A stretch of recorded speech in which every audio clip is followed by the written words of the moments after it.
반갑습니다. 지난주에 오고 오늘 또 왔는데 처음 온 것 같습니다. 지난주에 오신 분들은 아시겠지만 여기 전기가 나가서 여러분 얼굴을 오늘 제대로 처음 보는 것 같습니다. 소개해 주신 것처럼 새벽 이슬교회에서 사역하고 있는 김성익 목사고요. 지난주에 마찬가지로 오늘도 함께 말씀 나누고 싶습니다. 저희 교회는 이 학교에서 걸어서 한 5분 정도 걸리는 거리에 있습니다. 혹시 한번 이라도 와보신 적 있으신가요? 새벽 이슬교회 나는 와본 적이 있다. 아무도 없으시네요. 언제든 오셔도 되는데 제가 목사님께 부탁해서 최근에 저희 교회가 야외 예배 갔다 와서 저희가 이런 교회입니다. 그래서 야외 예배 저희 교인들 같이 4월 마지막 주에 같이 체육관에서 운동하고 또 태조산 체육관이었거든요. 그래서 등산도 하고 그렇게 야외 예배 드렸던 사진인데 이런 교회입니다. 그래서 지금 7년째 담임 목사로 사역하고 있습니다. 오늘 함께 말씀 나누고 싶은데요. 시편 110편 3절 말씀입니다. 함께 읽겠습니다. 주의 권능의 날에 주의 백성이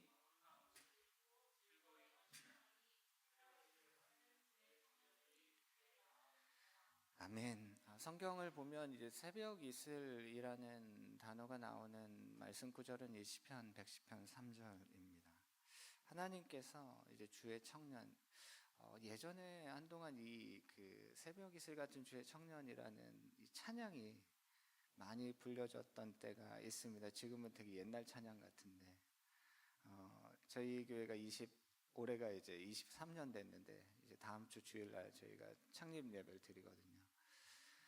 개척하신 목사님께 제가 한번 여쭤본 적이 있어요. 저 교회 이름을 왜 새벽 이슬로 지으셨냐고. 저희 교회가 새벽 이슬 교회잖아요. 왜 새벽 이슬 교회라고 이름을 지으셨는지 제가 물었습니다. 그때 목사님이 저에게 아주 영적인 깊이가 있는 말씀을 해주시지 않을까 하는 기대로 물었는데, 목사님 하시는 얘기가 그때 이제 학교 근처에 개척을 하셨는데 대학생들과 함께, 많은 청년들과 함께 개척을 하셨죠. 그때 이 찬양이 되게 많이 불려졌던 때, 그리고 청년들이 많이 있어서 교회 이름 고민하시다가 그럼 새벽 이슬 교회로 하자라고 정하셨다고 합니다. 새벽 이슬하면 이제 주의 청년이다, 이러한 말씀이 있는데, 오늘 이 시편 110편 3절 여기 앞에 그냥 띄워놔 주시면 제가 함께 말씀 나눌 때 도움이 되실 것 같습니다. 이 말씀을 보면 주의 권능의 날에 주의 백성이라고 합니다. 주의 권능의 날, 하나님께서 다스리시고 하나님의 나라를 살아가고 있는 그 사람들, 세 가지 특징이 이 말씀 안에 나와 있습니다. 첫 번째 특징은 무엇이냐면 그들이 입고 있는 옷이 무엇인가. 제가 오늘 어떤 옷을 입고 올까 고민하면서 이 옷을 골랐습니다. 지난주에 전기 나가 있을 때 제가 양복을 넥타이까지 메고 지난주에 왔었는데, 오늘 이 옷을 제가 여러분과 함께 말씀을 나눌 때 이 옷을 고민하고 입었죠. 여러분도 오늘 나올 때, 집에서 나올 때 어떤 옷을 입고 나갈까라는 생각을 하실 겁니다. 근데 주의 권능의 날을 살아가는, 그리고 주님이 다스리신다는 걸 믿는 사람들, 우리죠. 어떤 옷을 입고 있는가라고 할 때 거룩한 옷을 입고 있다고 말씀합니다. 거룩한 옷. 왜 우리가 그럼 거룩한 옷을 입어야 하는가? 여러분, 우리가 주님 앞에 살아갈 때 왜 거룩한 옷을 입어야 하는가? 여러분 지금 거룩한 옷을 입고 계십니까? 저도 여러분 앞에 설 때 이 옷에 대해서 고민하고 물어보고, 특히 아내한테 물어보거든요. 이거 괜찮냐고. 근데 하나님께서 우리를 보실 때 우리가 어떤 옷을 입고 있는, 거룩한 옷이다 라고 말씀하신다는 겁니다. 하나님은 거룩하신데 그 하나님이 우리에게 뭐라고 말씀하셨냐면 내가 거룩하니 너희도 거룩해라, 이렇게 말씀하셨어요. 베드로전서 말씀을 보면 모든 행실에 거룩한 자가 되라 이렇게 말씀하십니다. 모든 행실에 거룩한 자. 내가 하나님께서 거룩하신 것처럼 우리도 거룩한 삶을 살아가야 된다. 여러분, 우리가 무엇을 잃어버리면 원수로부터 우리가 비방을 받을까요? 우리 그리스도인들이 무엇을 잃어버리면 비방을 받습니까? 거룩함입니다. 다윗이, 여러분, 이 다윗이라는 사람은 많은 사람들의 모델이 되기도 하고 특히 예배하시는 분들에게는 그 정말 좋은 모델이 되기도 하죠. 그리고 이스라엘 왕을 두 사람으로 구분하는데 한 사람은 다윗, 한 사람은 여로보암. 정직하고 하나님께서 원하시는 대로 살아갔다 그러면 그 왕은 다윗의 길을 걸었다 이렇게 말씀합니다. 그리고 하나님 보시기에 악한 일을 행하고 하나님의 목전 앞에서 거짓되고 불의하고 이러한 삶을 살았을 때 여로보암의 길을 걸었다 이렇게 구분하는 그 다윗이 언제 원수로부터 비방을 받습니까? 우리아의 아내 밧세바. 여러분, 근데 참 놀라운 것이요, 우리가 다윗을 지금도 하나님 앞에 정직한 사람, 예배자라고 생각한다는 게 참 놀랍습니다. 아까도 그 대표기도 해주셨던 자매님이 기도하시면서 우리의 삶에 우리가 지었던 죄를 회개하고 하나님께서 우리의 죄를 용서하시도록 기도했잖아요. 여러분, 우리의 삶을 돌아보면 어떻습니까? 얼마나 우리가 많은 죄를 짓고 얼마나 하나님께서 기뻐하시지 않는 삶을 살아갈까? 근데 이 거룩함, 여러분 반대로 생각해 보면 원수가 우리의 무엇을 공격할까요? 예수님께서 제자들을 보내시면서 이런 말씀을 하십니다. 내가 너희를 보냄은 이리들이 가득한 곳에 우리를 보내시는데 우리를 뭐라고 말씀하시냐면 양이라고 말씀하세요. 양을 보내시는데 어디로 보내십니까? 이리들 가운데로 보내신다. 여러분, 이리들이 존재하는 이유가 무엇입니까? 양을 잡으려고, 양 잡아먹으려고 존재하는데 그 양을, 우리를 보내시는데 우리를 양이라고 하셨는데 우리를 어디로 보내신다고요? 이리들 가운데로 보내신다. 그러면서 예수님께서 하신 말씀이 두 가지인데 두 가지가 우리에게 필요하다고 하셨는데 하나는 무엇이냐면 너희는 뱀처럼 지혜로워라 라고 하십니다. 그리고 두 번째 뭐예요? 비둘기처럼 순결해라, 거룩함.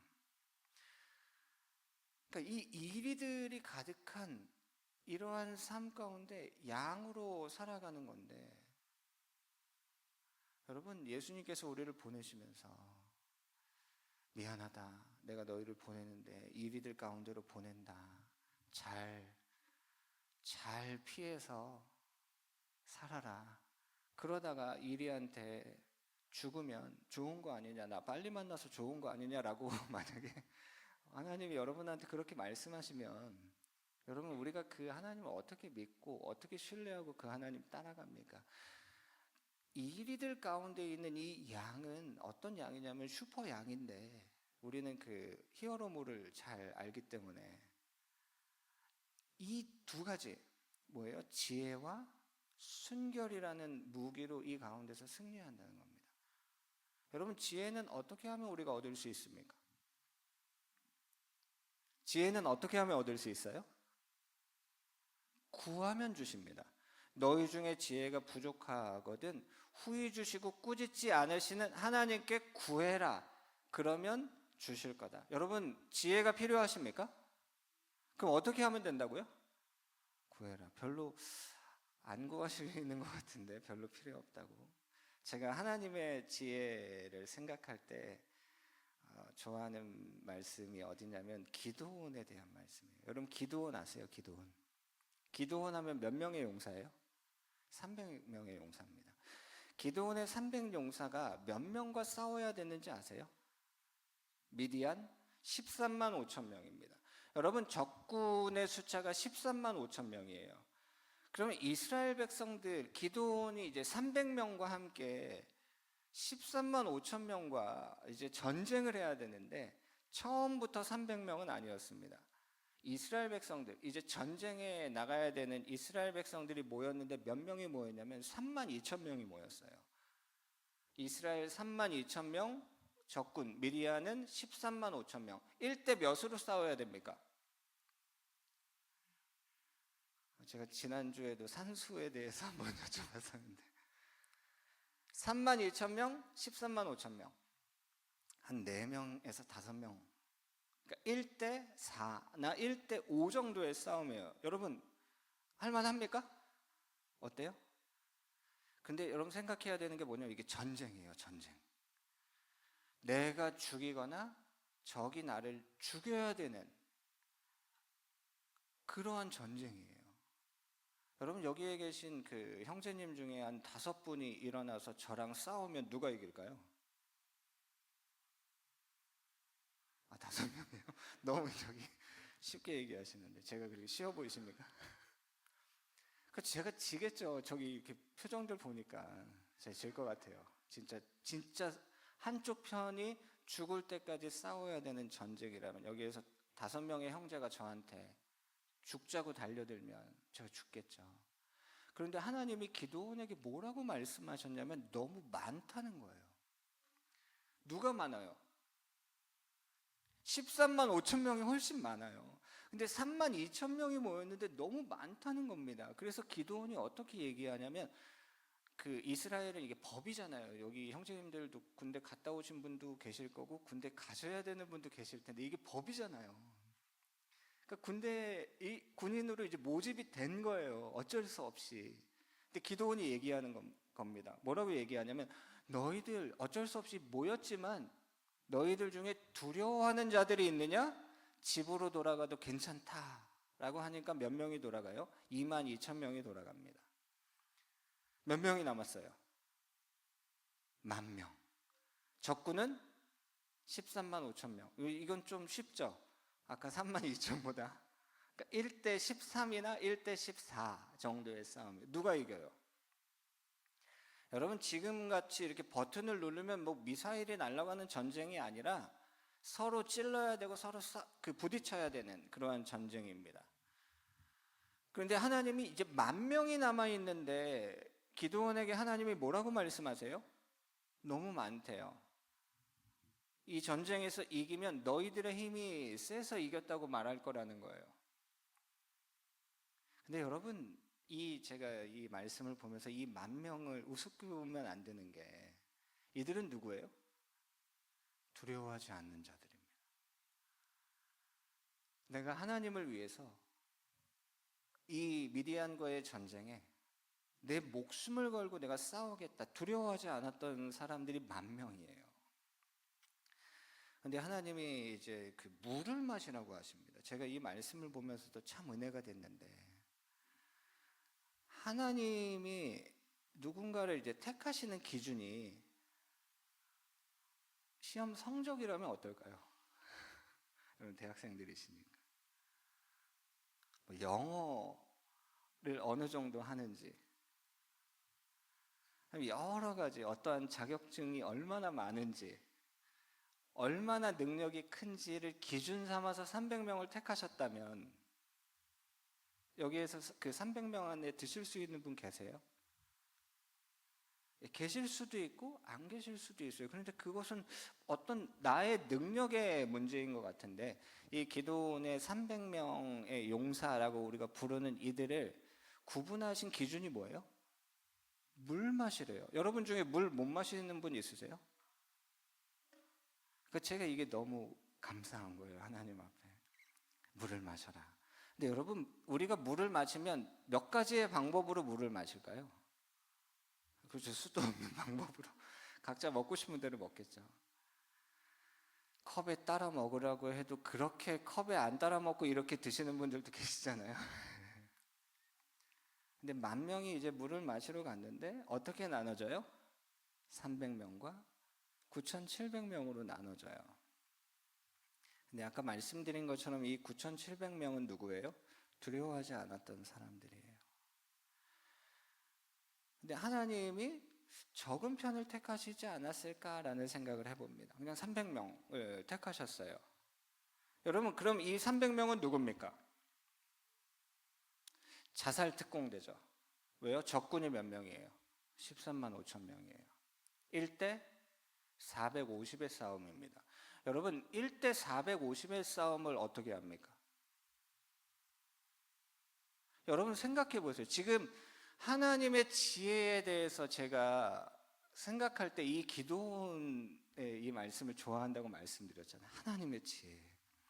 여러분, 내가 이제 300명이라고 생각하고 13만 5천 명과 전쟁을 해야 돼요. 여러분, 머리를 짜내봐요, 빨리. 지혜를. 어떤 전략이 있으세요? 제가 생각할 수 있는 최고의 전략은 뭐냐면, 얼굴에 검은 칠을 하고 이렇게 풀도 좀 꽂고 한밤중에 조용히 들어가서 적의 대장을 죽이고 흩어져서 약속 장소로 모여가지고 3명의 형제가 돌아오지 못했습니다. 우리 그들을 위해 묵념합시다.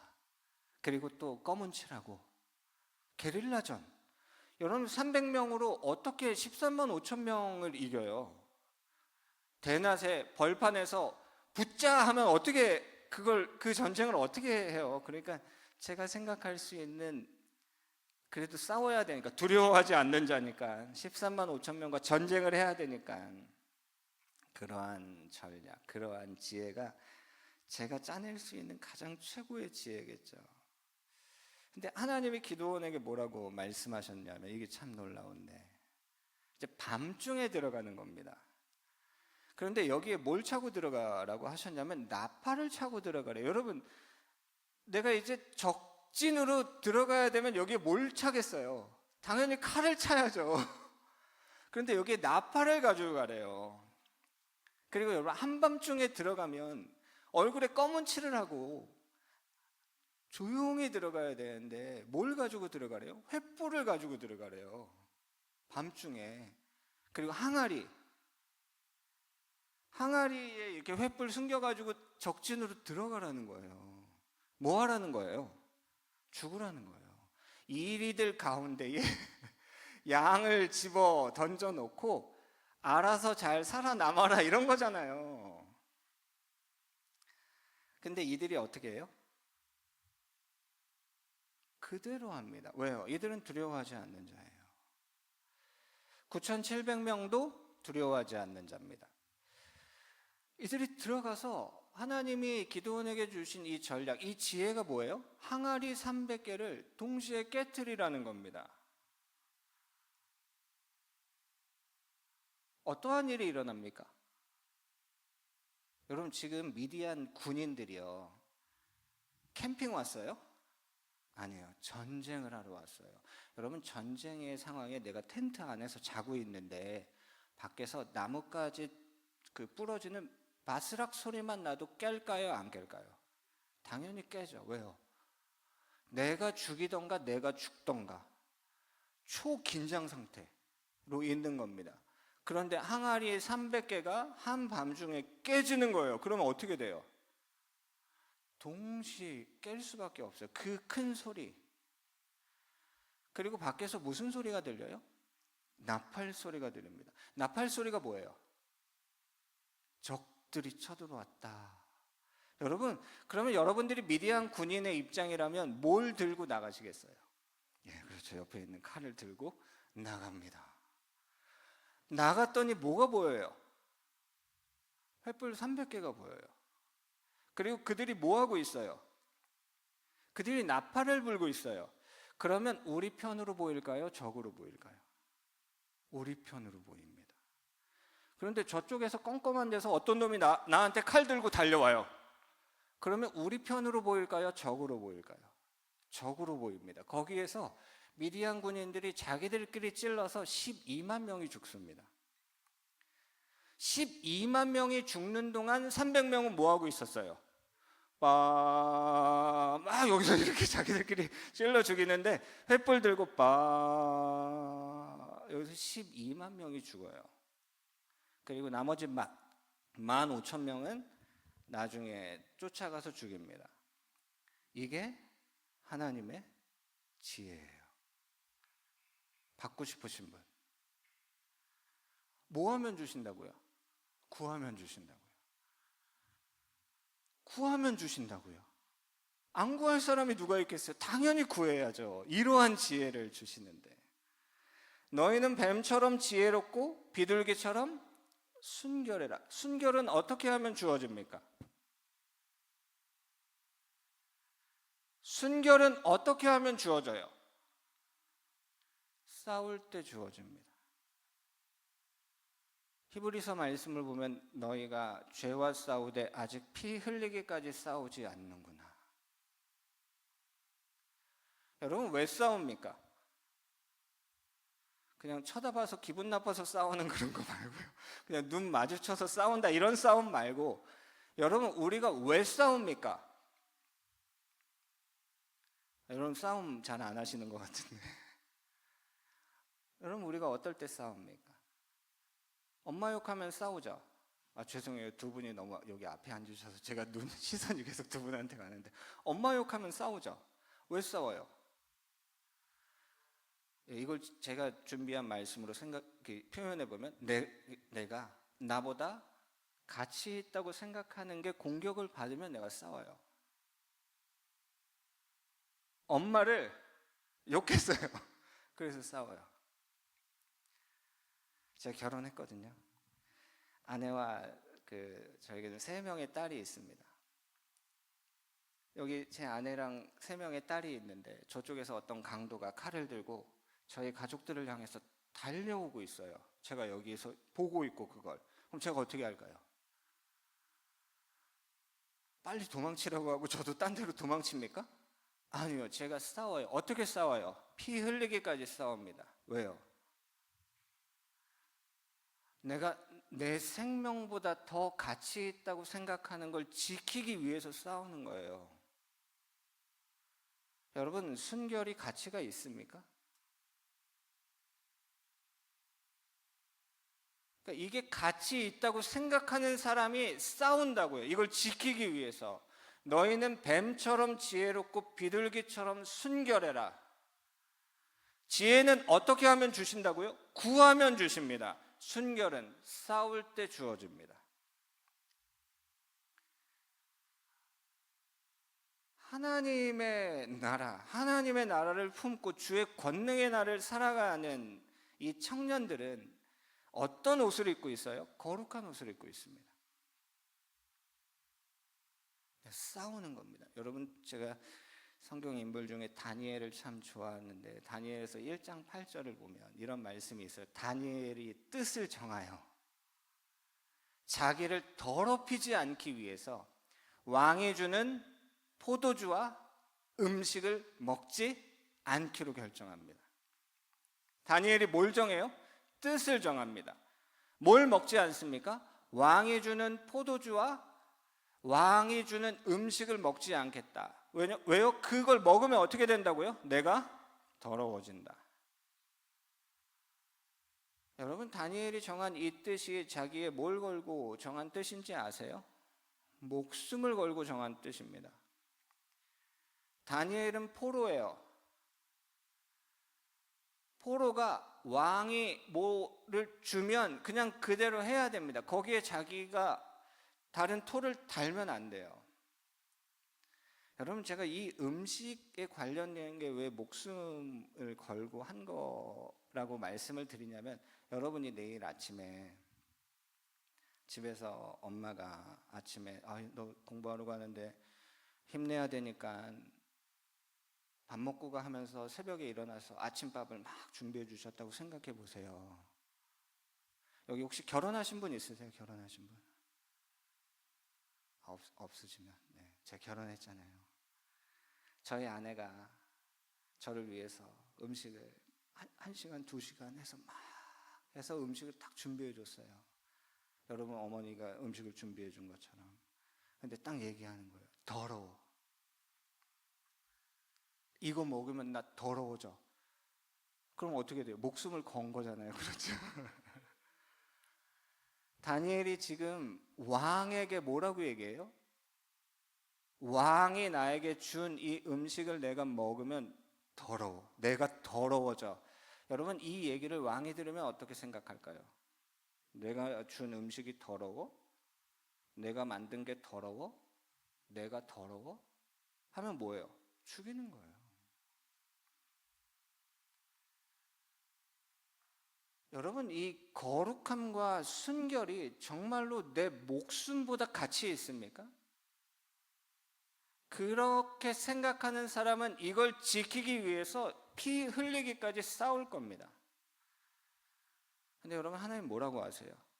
지혜와 순결, 거룩함. 내가 거룩하니 너희도 거룩해라.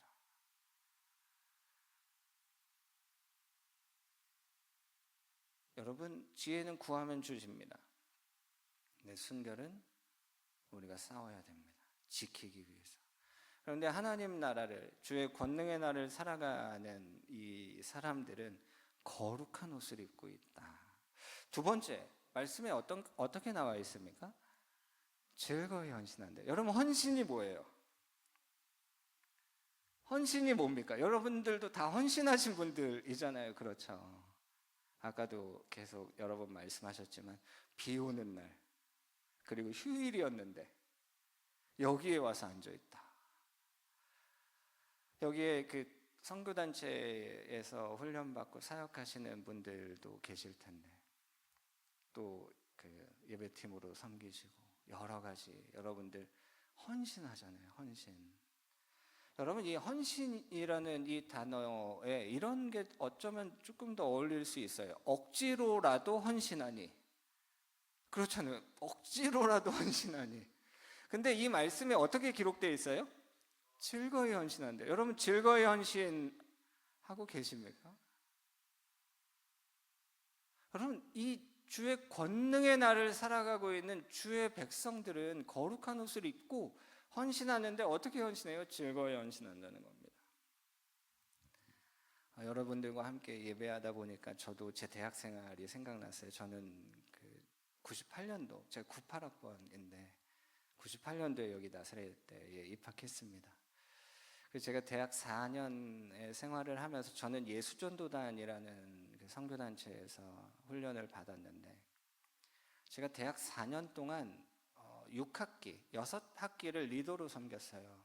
그리고 그 중에 그 절반은 그 탑리더, 저희 동아리라고 설명하는 게 이해가 쉬우실 텐데, 그 선교단체에 여기 저희 학교 대표 리더를 3학기를 섬기고, 나머지는 뭐 예배 리더, 목자장 요렇게 해서 6학기를 제가 리더로 섬겼어요. 제 대학 생활의 월요일부터 금요일까지를 생각해 보면 뭐 수업 말고 이제 저녁 시간이 스케줄이 이랬습니다. 월요일은 리더 모임, 화요일은 저희 선교단체에서 화요 모임이라는 예배를 드려서 화요일은 화요 모임, 수요일은 교회 수요 예배, 목요일은 여기 캠퍼스 예배, 금요일은 금요 철야. 제가 그렇게 그 대학의 시간을 보냈어요. 왜 그렇게 보냈을까요? 누가 저를 협박해서 그렇게 살라고 했을까요? 아니요. 즐거웠어요.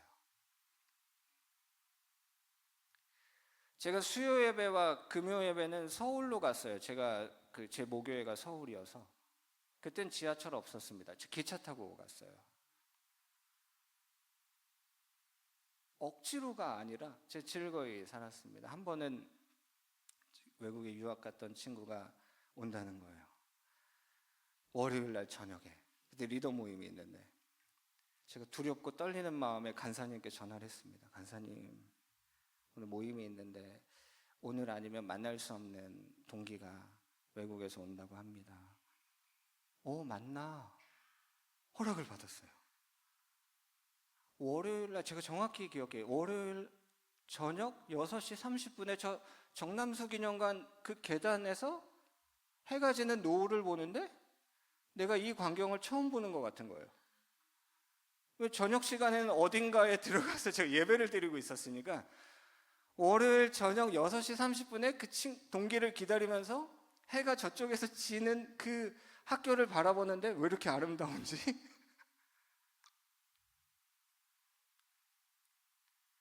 너무 즐거웠어요. 그리고 제가 2004년에 그 예수전도단 간사로 제가 위탁을 해서 2018년까지 14년간 전임 간사로 사역을 하고 2018년부터 지금 새벽예술교회에서 목회를 하고 있는 건데요. 지금까지 살아온 이 삶을 누군가 저에게 억지로 살라고 말한 적이 없습니다. 여러분, 헌신이라는 단어를 우리가 생각할 때 그래, 억지로라도 내가 주를 위해 헌신해야지 라는 생각을 할 수 있지만, 여러분, 우리의 삶이 정말 우리가 즐거이 헌신하는 삶, 여러분, 어떤 사람이 즐거이 헌신할까요?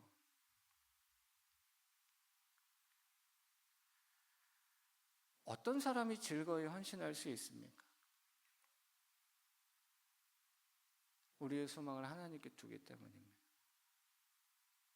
우리의 소망을 하나님께 두는 거예요. 제가 지난주죠, 주중에 교회에서 이제 기도하는데 이제 출근해서 혼자 있으니까요. 혼자 아침에 거기 의자에 앉아서 기도하는데 갑자기 찬양이 떠오르면서 주의 앞에는 기쁨과 영원한 즐거움이 있습니다 라고 하는 되게 옛날 찬양인데 그 멜로디가 이게 떠오르더라고요.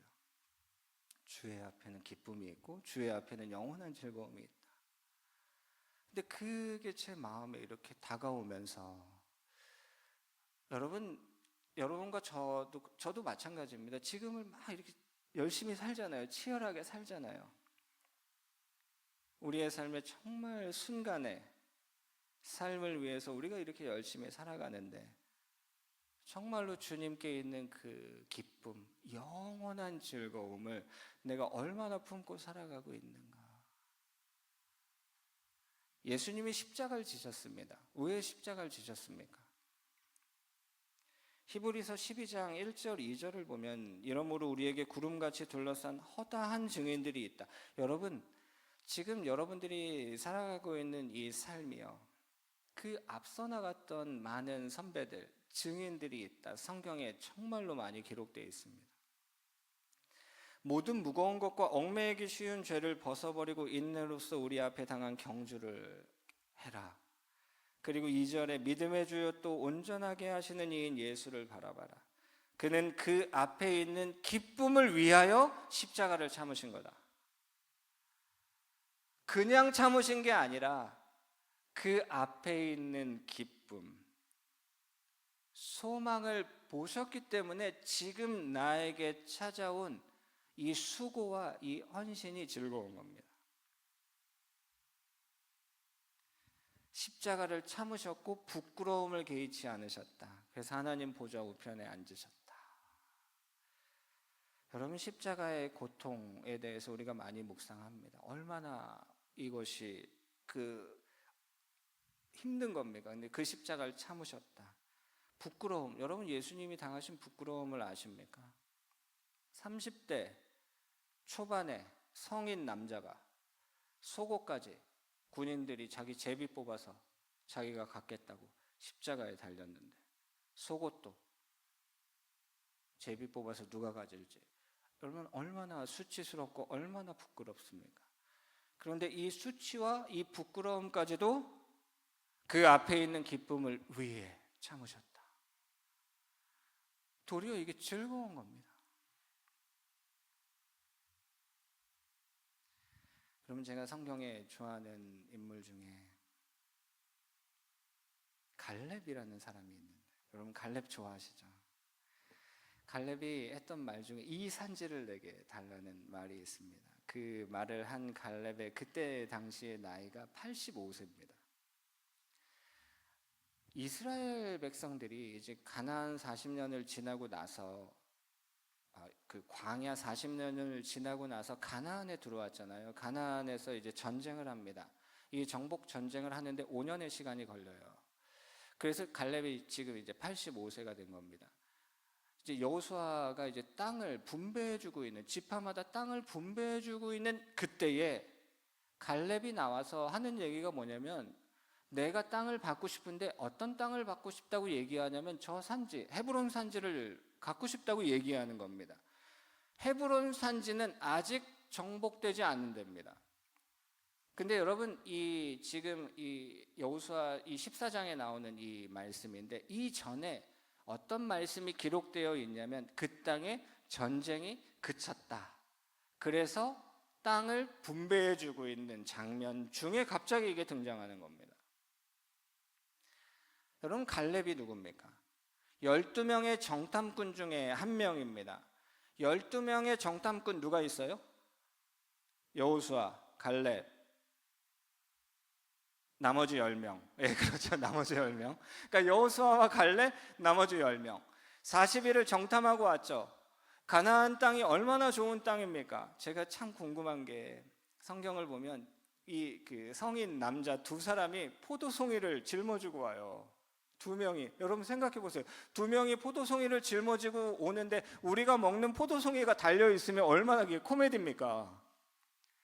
그런데 그 가나안에서 갖고 온 이 포도송이가 그 성인 남자 두 명이 짊어지고 와야 될 정도로 얼마나 열매가 풍성한 곳이었는가. 정말 좋은 땅이다. 막 정탐하고 와서 보고를 합니다.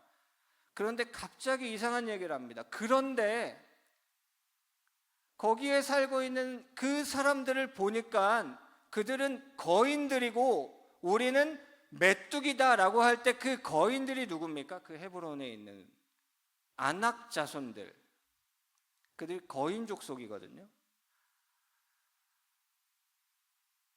우리는 그래서 가나안에 들어갈 수 없다라고 이 10명이 얘기해요. 그리고 이 10명의 이 편에 60만 명의 이스라엘 백성들이 딱 붙습니다. 그래서 어떻게 합니까? 돌을 들고 모세를 죽이고 우리가 새로운 지도자 세워서 다시 애굽으로 돌아가겠다라고 하고 있는 이 그때에 여호수아랑 갈렙이 옷을 찢습니다.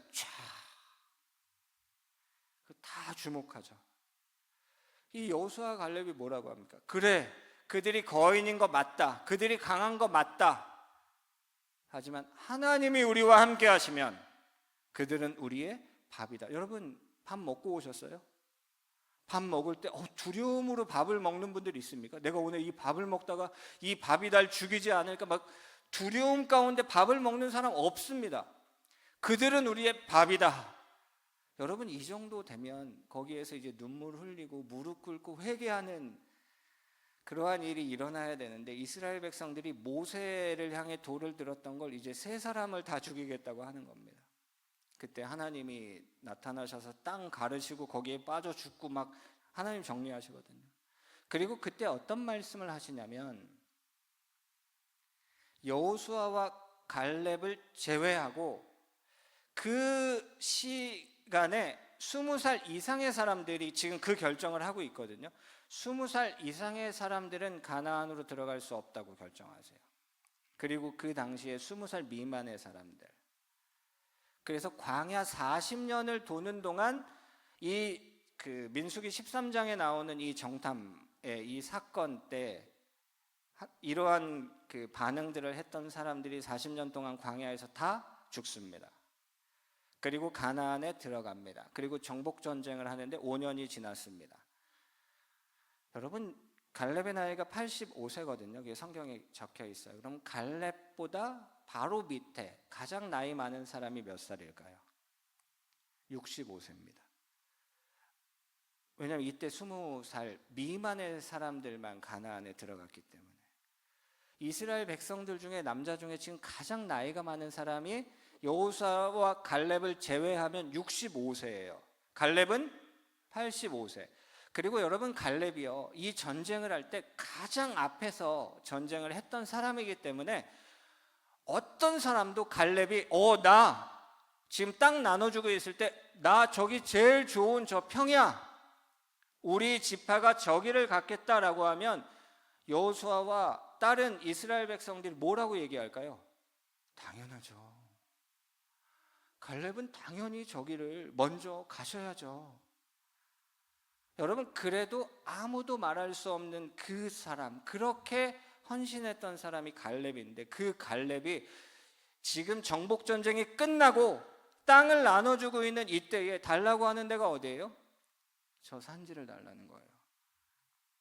저기에는 아낙 자손이 있고 아직 저기를 정복하지 못했지만 하나님이 나와 함께 하시면 내가 저걸 정복할 수 있습니다. 그리고 제가 참 좋아하는 말씀이 나와요. 제가 아까 말씀드린 것처럼 여호수아 11장을 보면 그 땅의 전쟁이 그쳤더라 이 말씀이 있는데, 여호수아 14장 가장 마지막에 어떤 말씀이 기록되어 있을까요? 그 땅의 전쟁이 그쳤더라. 갈렙이 헤브론을 정복합니다.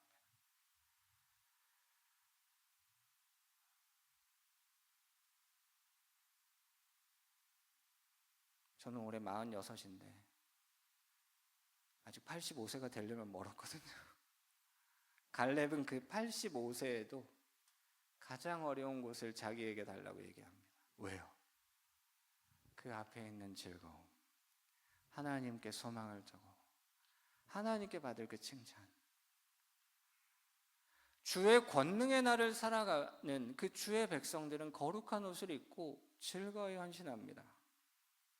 그리고 뭐라고 얘기합니까? 주의 청년들이 어떤 모습과 같습니까? 새벽 이슬 같다. 여러분, 이스라엘은 그 나라의 그 지리적 특징 때문에 비가 많이 내리지 않습니다. 그래서 이스라엘의 그 식물들이 살아가는데 가장 중요한 것이 무엇이냐면 이슬이에요.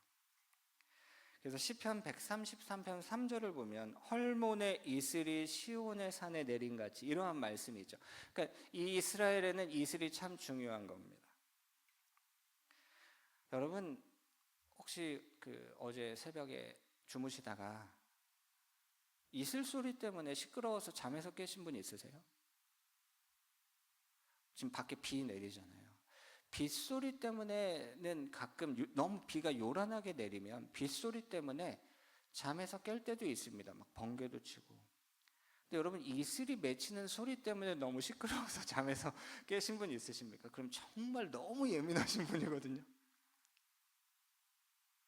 제가 이 말씀을 묵상하면서 그런 생각이 드는 거예요. 왜 새벽 이슬 같은 이라고 하실까? 아까 말씀드린 것처럼 이 이슬은 그 식물 그리고 그 나라를 회복하고 살립니다. 여러분, 아까 찬양으로 고백한 것처럼 그 주의 청년들이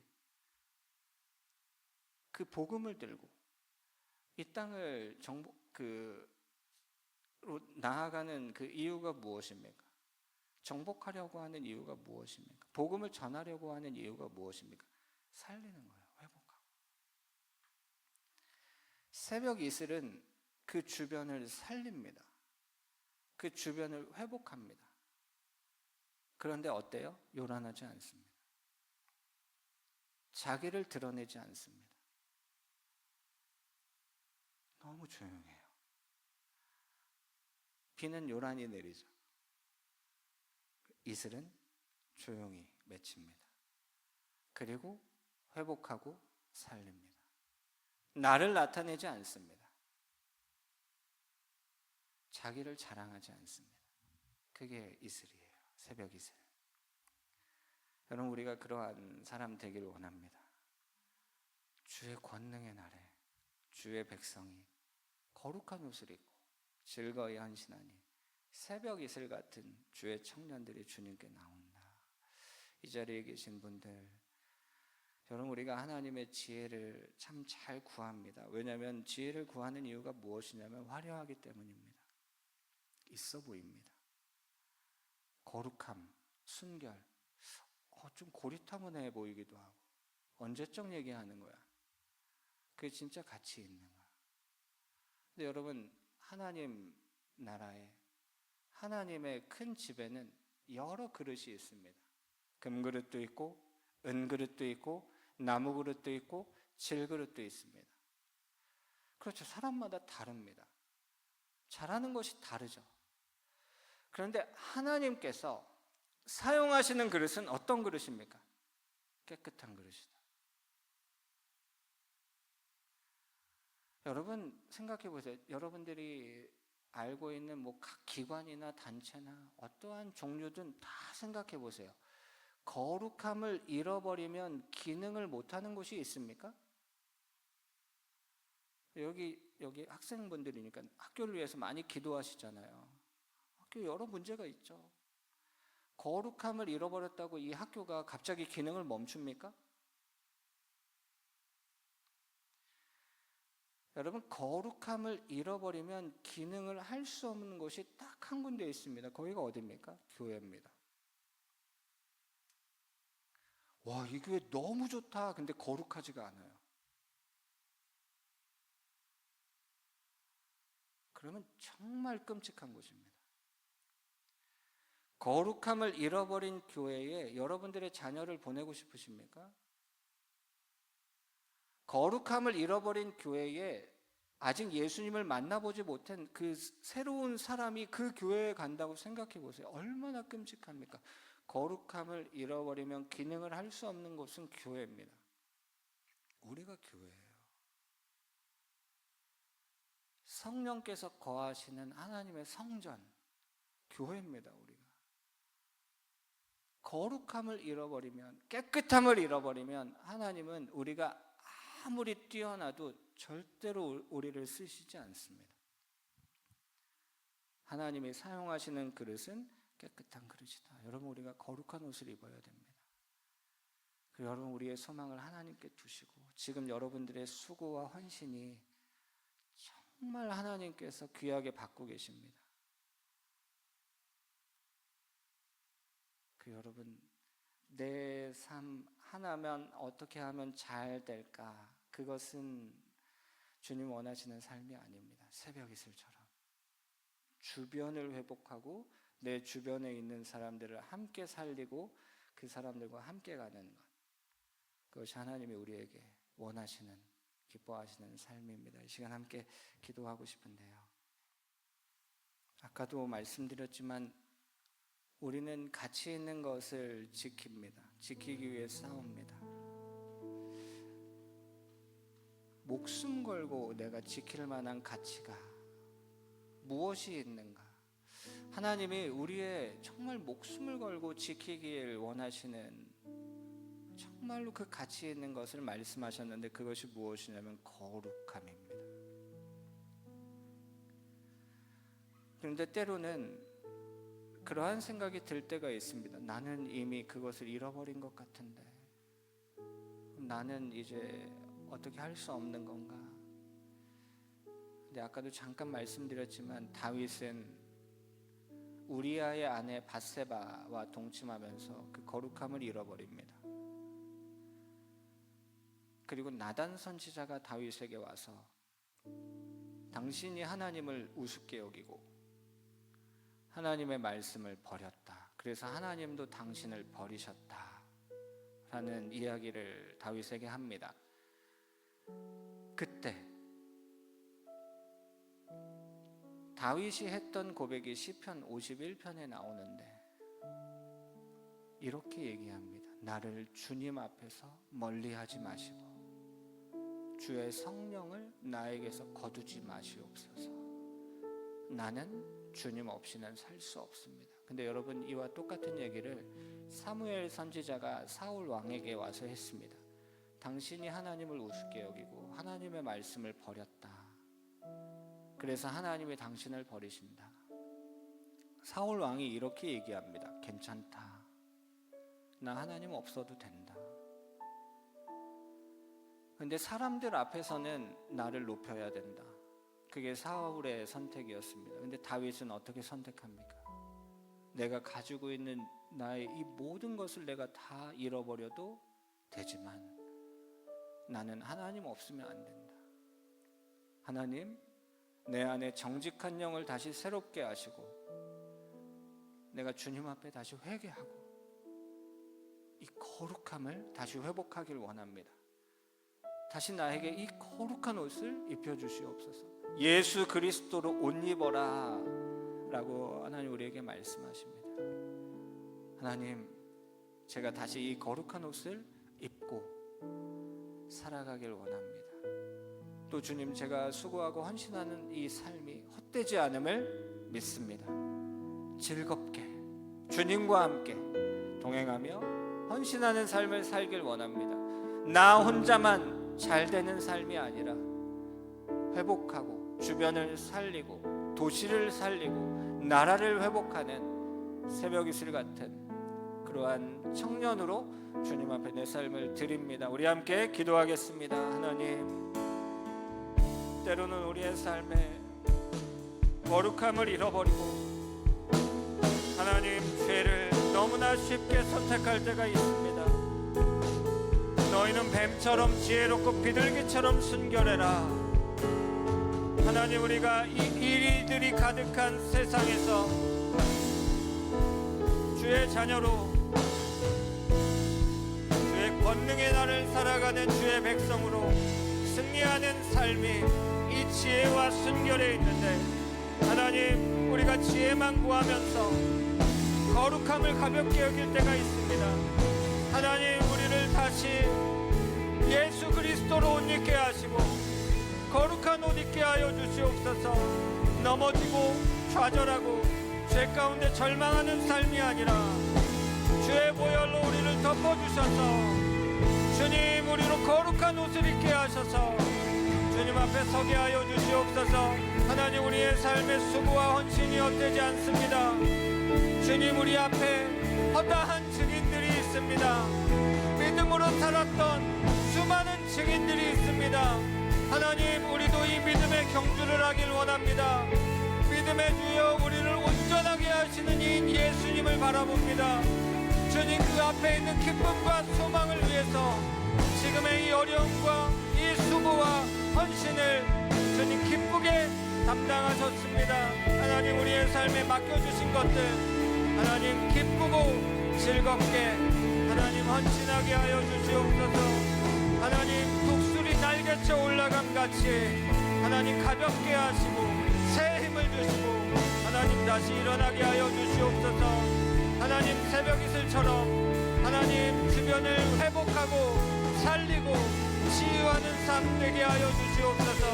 나만을 위해 살지 않게 하시고 하나님, 나에게 맡겨주신 내 옆에 붙여주신 하나님, 이들을 돌아보며 내가 밟고 있는 이 땅과 이 학교와 이 도시와 이 나라와 온 열방을 바라볼 수 있도록 하나님, 새벽 이슬 같은 주의 청년 되게 하여 주시옵소서. 주님,